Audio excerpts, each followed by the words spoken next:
Ողջույն։ Այսօր խոսելու եմ իմ երբևէ լսած ամենից խնդալու քրեական գործերից մեկի մասին։ Նախագահ Ռոբերտ Քոչարյանի դեմ մոկոնել են նոր մեղադրանք։ Եթե նախկին մեղադրանքը հակասահմանադրական էր, սա պարզապես խնդալու է։ Հունիսի 14-ին, երբ Ռոբերտ Քոչարյանի գրասենյակը հայտարարեց, որ նա 3 օրով մեկնում է, ինձ մոտ հարց առաջացավ, թե լավ, ինչ են հայտարարում, գնում է լավ է անում։ Պարզվեց գրասենյակը Նիկոլի բզիկներին շատ ավելի լավ է ծանոթ։ Հաստատ մի բան հորինելու էին։ Հեչ որ չէ, այրոպորտում նկարելու էին ու ասեին, ահա, փախչում էր երկրից։ Ռոբերտ Քոչարյանին արգելվեց երկիր լքելը։ Առանց պատճառի, արգելանք կա եւ վերջ։ Հակակոռուպցիոնն էլ, քննչական կոմիտեն էլ ասել էին, որ Քոչարյանի ելքը երկրից սահմանափակված չէ։ Այսինքն, մեկ հոգի եւ կռաում եք թե ով պարզապես հրահանգել էր եսիմ ում չթողնել կոնկրետ մեկնի։ Վստահաբար հրահանգողն էլ, կատարողն էլ քրեական հանցանք են գործել։ 2 օր անց արդեն Ռոբերտ Քոչարյանին հրավիրում են եւ մեղադրանք առաջադրում ամենազավեշտալի քրեական գործերից մեկով։ Փորձենք մոդելավորել մոտավորապես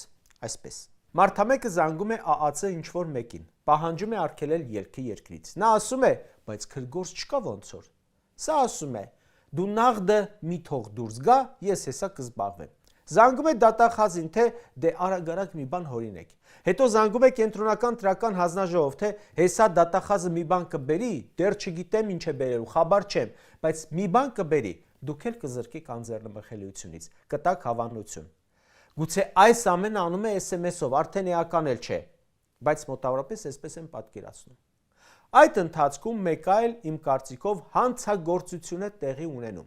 Մեկ էլ Նիկոլ Փաշինյանի ընտանեկան կայքում է հայտնվում Զվարթնոցում տեղադրված ԱԱՑ սահմանապահ ծառայության իրավասության տակ գտնվող սահմանային անցակետի տեսախցիկի տեսանյութից մի հատված, որտեղ եւ Ռոբերտ Քոչարյանի ելք արգելելու մասին հատվածն է։ Փաշինյանը առանց կարմրելու արդարացնում է, ասում է ԱԱՑ-ի ինֆորմացիան է, իրենք են որոշում ոնց արտահոսք անեն։ Ունեք մեկնաբանություն։ Ես չունեմ։ Ինչը մեկնաբանեմ։ Ոնց բնորոշեմ։ Փորձենք դա էլ մոդելավորել։ Նույն Փաշինյանը հետո զանգում է էլի մի պաշտոնյայի, թե այսպես մոտավորապես Քոչարյանի արգելելու կադրերը տեսախցիկը նկարել է, այնտեղ ասում են հա շեֆ։ Դե հələ այդ կտորը ասա կտրեն տան։ Բայց շեֆ ասում է, այդ անօրինական է, չի կարելի։ Ես եմ քեզ ասում տուր, ես եմ որոշում, որն է օրինական, որն է անօրինական։ Ջղայնանում է Փաշինյանը։ Դե պաշտոնյան էլ հո իրական իրավաբան չէ, կամ գործի նվիրյալ։ Ասում է, դե որ ասում, հա, ուրեմն տենց է էլի։ Զանգում է իր հերթին, պատվիրում է այդ հատվածը հանել, կտրել ու օրինակ WhatsApp-ով ուղարկել իրեն։ Հետո արդեն այդ նույն վիդեո հատվածի վրան գրում է ուղեկցող մի քանի տող, թե Քոչարյանը փախչում էր եւ այլն։ Ուղարկում է մեկ այլ իր աշխատակցի, այս անգամ իր կայքի ու հրահանգում, թե հենց հիմա տեղադրեք։ Այդ աշխատակիցն էլ իր հերթին, թե շեֆ, բայց արագ կվառվես, որ հենց դու էլ տվել ես սա։ Ասում է թքած, նենց բաներ անելուց են վառվել տնաշեն, մի հատ ավել, մի հատ պակաս, դրեք թող լավ տարածվի։ Բայց շեֆ շարունակում է, որքան էլ չլինի, լրագրող այդ մեկը շարունակում է, էլի, չենք կարող գրել, որ փախչում է, որովհետև իր գրասենյակը ցերեկը արդեն տեղեկացրել է, որ մեկնելու է, տրամաբանություն չկա, եթե փախչելու լիներ, ինչի պետք է հայտարարեր։ Համել մենք որպես մեդիա փչանում ենք, մեր ընթերցողները, հետևորդները, մեզ ինչ կասեն, կփչանանք էլի, կվերջանանք։ Լսի, անկեղծանում է Փաշինյանը։ Ես սենց բաներ եմ փչացրել, վերջացրել, արա ինչ ասում եմ։ Նման չէր։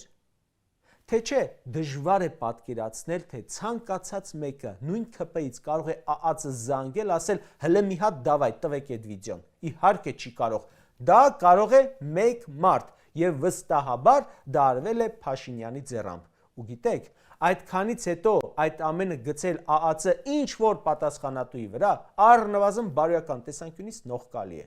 Տրամաբանությունն էլ 0։ Դժվար թե ԱԱՑ-ում աշխատում են մարդիկ, որոնք հատուկ վատ վերաբերմունք ունեն Քոչարյանի նկատմամբ, որ ուզենան այդպիսի ուղղակի իրենց կարիերան վտանգի տակ դնել, կամ վատություն անեն։ Ինչի պիտի վատություն անեն։ Մի մարդու, ում օրոք գլուխները բարձր էին քայլում, իրենց լավ էին զգում, որ հայ են, հաղթանակած Հայաստանն են ներկայացնում, այսօրվա պես չէ, որ գլուխները կախ կատարում են նախկին դեղին մամուլի լրագրողի ապօրինի հրամաններ, չիմանալով էլ վերջը ուր է մեզ բոլորիս հասցնելու։ Սա մաքուր լիազորությունների վերազանցում է։ Լավ, եկեք փորձենք հասկանալ Նիկոլի տրամաբանությամբ։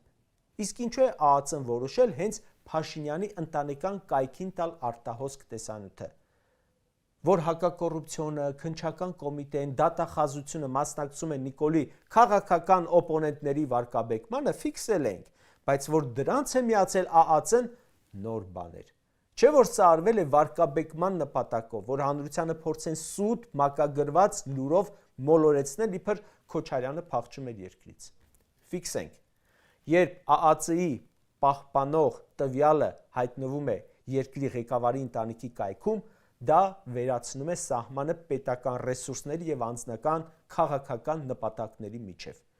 Ժողովրդավարական եւ իրավական համակարգերում ոչ մի պաշտոնյա անձնական սեփականության իրավունք չունի պետական ինստիտուտների ինֆորմացիոն բազայի վրա։ Այդ ինֆորմացիան տնօրինվում է բացառապես օրենքով, այլ ոչ թե անձնական ցանկությամբ։ Անձնական կյանքի գաղտնիությունը հիմնարար իրավունքներից է։ Պետական մարմինները պարտավոր են ավելի բարձր չափանիշներով պաշտպանել իրենց մոտ գտնվող անձնական տվյալները, քան մասնավոր անձինք։ Եվ առանց իրավական հիմքի ԱԱԾ-ն իրավունք չուներ դա տարածել։ Փաստացի Նիկոլի Հայաստանում ոչ մեկի անձնական տվյալները պաշտպանված չեն։ ԱԱԾ-ն կոչված է պետության եւ քաղաքացիների անվտանգության ապահովմանը, ու եթե նա է արտահոսք անում, որը խախտում է իրավունք, առանց դրա հատուկ ու ազգային անվտանգությանը սպառնալիք լինելու, ուրեմն պետական ինստիտուտից վերածվում է պարզ քաղաքական գործիքի։ Այսպես են պետական ինստիտուտները վստահությունը կորցնում, հարգանքը կորցնում, ընդամենը մեկ մարդու պահիտակ եկած կապրիզի խաթեր։ Բա պատկերացրեք, ամեն պետական մարմին ինչ ինֆորմացիա ունի քաղաքացու մասին։ Տա Նիկոլի ընտանեկան թերթին, որ նա էլ հրապարակի։ Հարկային է, ոստիկանությունը, առողջապահության համակարգը, բանկային մարմինները, դատարանները իրենց մոտ եղած քաղաքացիների գաղտնի տվյալները սկսեն ուղարկել հայկական ժամանակին, ըստ ՔՊ-ի քաղաքական կամ Նիկոլի անձնական նպատակահարմարության։ Ժողովուրդ ջան, իմացեք, որ ձեր անձնական տվյալները Նիկոլի կառավարության եւ ոչ մի օղակում օրենքով պաշտպանված չեն։ Ավելի ճիշտ այդ օրենքը գործում է, քանի Նիկոլը չէ դա հրամայում։ Իր հրամանից հետո գործում է Նիկոլի անձնական քմահաճույքը, որը Հայաստանի Հանրապետության օրենսդրությունից բարձր է։ Հիմա անդրադառնամ մեղադրանքին։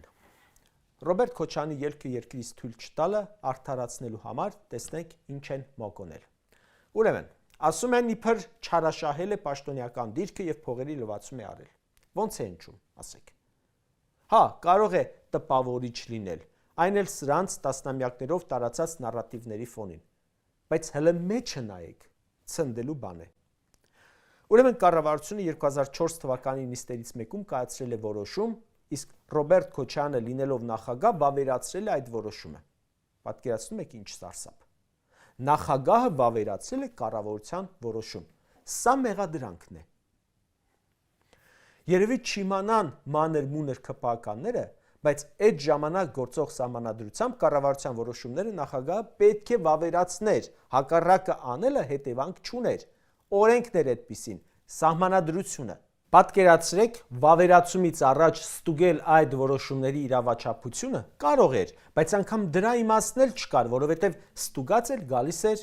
պետությունը էր, հասնում էր նախագահին այդպես, իսկ նախագահը ընդամենը վավերացնողն էր, իր ուղիղ պարտականությունը կատարելով։ Տեսեք, Ռոբերտ Քոչարյանը, ենթադրենք, իր նախագահության ժամանակ վավերացրել է 5000 որոշում, դուրս է գալիս, կարող է մեր սիրելի դատախազը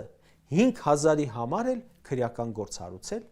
որոշումը կայացրել է կառավարությունը, որը կոլեգիալ մարմին է, նախարարներ եւ այլն, իսկ այն վավերացնելը հանրապետության նախագահային տրված լիազորության, պարտականության եւ նաեւ անձեռնմխելիության շրջանակներում է, որը չի կարող դառնալ քննության առարկա, եթե ամեն բան օրենքով է, իսկ այստեղ ակնհայտ է, որ օրենքով է։ Եթե այդ որոշման մեջ կա խնդիր, ապա պետք է դրա համար նախ քրեական գործ հարուցել այն կայացնողի, այն է 2004 թվականի ամբողջ կառավարության նկատմամբ, բայց հարցը այն է, որ դա էլ է աբսուրդ։ Շատ կարճ անդրադառնամ։ Ասում են ուսումնական հաստատություն հանդիսացող թենիսի օլիմպիական հերթափոխի մանկապատանեկան մարզադպրոց պոակին պատկանող հողատարածք եւ դրա վրայի շինություն է օտարվել։ Այնինչ դա ուսումնական հաստատություն չի եղել, պոակի գույքը չի եղել, կառավարության գույքն է եղել, ընդ որում կիսաքանդ, վթարային, սովետից մնացած մի կառույց, ինչպես հարյուրավոր այդպիսի կառույց կոչվածն էլ։ Նա էլ վաճառել է, ինչպես եւ հարյուրավոր այդպիսի կառույցներ, որը գրեթե մշտապես քանդում ու տեղը նորմալ շինություն է սարքում, ինչին է պետք ներդրողի սովետից մնացած վթարային պատերը, որը հենա փուլ է գալու մարդկանց գլխին։ Մեղադրում են, որ ուղղակի վաճառքի ձևով է մասնավորեցվել, սակայն թե աճուրդով, թե մրցույթով, թե ուղիղ վաճառքը օրենքի շրջանակներում է։ Բացի այդ, հողատարածքը չի վաճառվել, տրվել է վարձակալության, այսինքն այդ մեկն էլ սխալ են գրել։ Ստացվում է դատախազությունը քրեական գործ է հարուցել առանց ուսումնասիրել հասկանալու։ Եվ ամենազավեշտներից մեկն էլ այն է, որ մեղադրանքը առաջադրվել է այնպիսի հոդվածներով, որոնց վաղեմության ժամկետը վաղուց անցած է։ Ասում եմ, չէ, արագ մոկոնել են, որ մարդու արգել են դուրս գալ երկրից, որ պարզապես վատություն անեն, որ մարդամեկի հոգին փառավորվի։ Հիշում եք, չէ, մարտի 1-ին ոնց էր ասում։ Կարճ ասած։ Ժորժան, այս խարդախները Քոչարյանի մասին ինչ ասես, որ չեն ասել։ Էլ աշխարհի մեղքերի մեջ են մեղադրել, բայց իրականում կամ մեղադրանք են հարուցում հակասահմանադրական հոդվածով, կամ էլ վաղեմության ժամկետը անցած 20 տարի առաջվա կառավարության որոշման համար,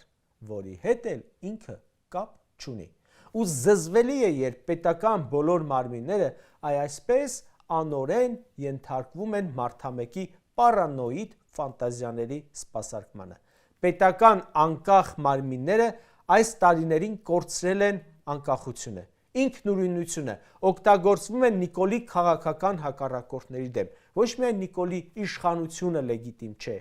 այլև սրա օրոք պետական անկախ մարմիններն են վարկաբեկվում անխնա։ Բոլորը աշխատում են արտակարգ իրավիճակում, պետական ճգնաժամի մեջ։ Մինչև երբ, վստահ եմ, իրենք էլ չգիտեն, վստահ եմ, արդեն հոգնել են։